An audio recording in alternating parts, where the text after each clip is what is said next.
សាបេក្ខជនយើងនៅសល់តិចហើយពេលវេលាយើងនៅបានវែងឆ្ងាយដែរអញ្ចឹងខ្ញុំសូមអញ្ជើញតារាកិត្តិយសលោកច័ន្ទសម្ផស្សមកពីភ្នំពេញ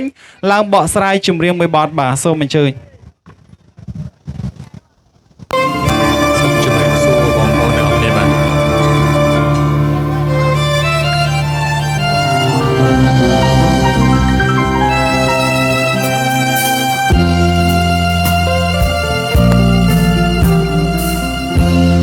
រសៀលកងភ្នំចិត្តយំមិនចេញ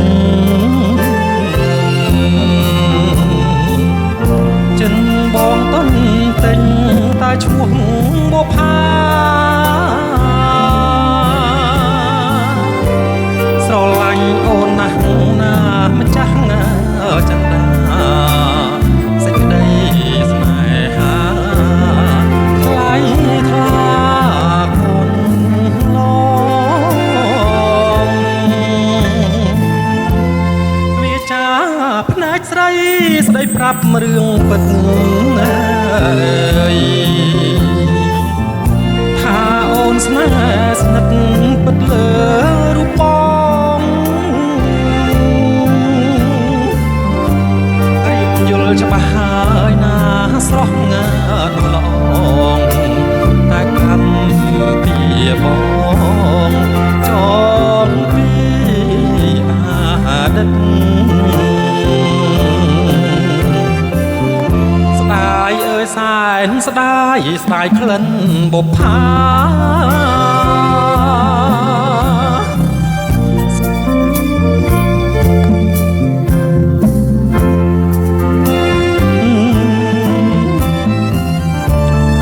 ព្រោះបងមានគូប្រចាំជីវិត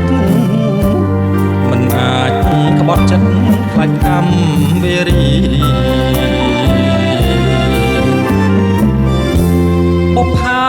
ក្រពុំបងមិនហ៊ានបេះ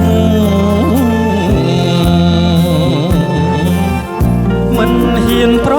លេះខ្លាចការវេទនាស្រឡាញ់អូនណាស់ស៊ូទ្រាំទ្រាំគ្រី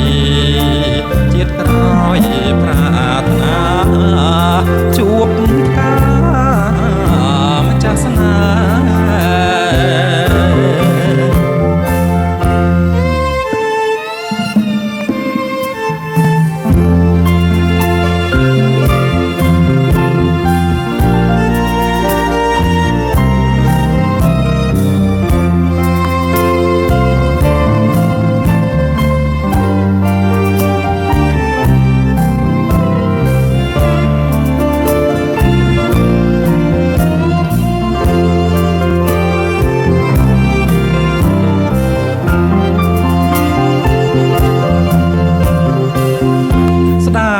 សែនស្ដាយស្ដាយក្លិនបុប្ផាស្ដាយចិត្តស្នេហាមិនបា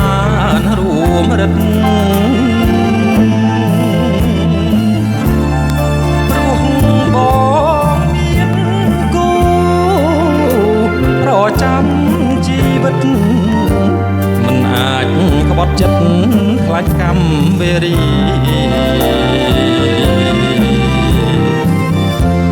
បុប្ផាក្រពុំបងមិនហ៊ានបេះមិនហ៊ានប្រលេះខ្លាចការវេទនាស្រឡាញ់អូនណាស់ស៊ូទ្រាំក្រំគ្រីជាតិក្រោយប្រាថ្នាជួបការម្ចាស់ស្នេហ៍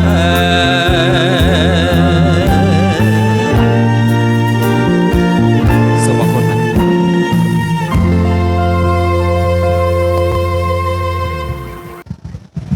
បាទសូមអរគុណលោកច័ន្ទសម្ផស្សដែលគាត់ផ្ដល់កិត្តិយសឡើងច្រៀងចម្រៀងមួយបទបាទជាបន្តសូមអញ្ជើញបេក្ខជន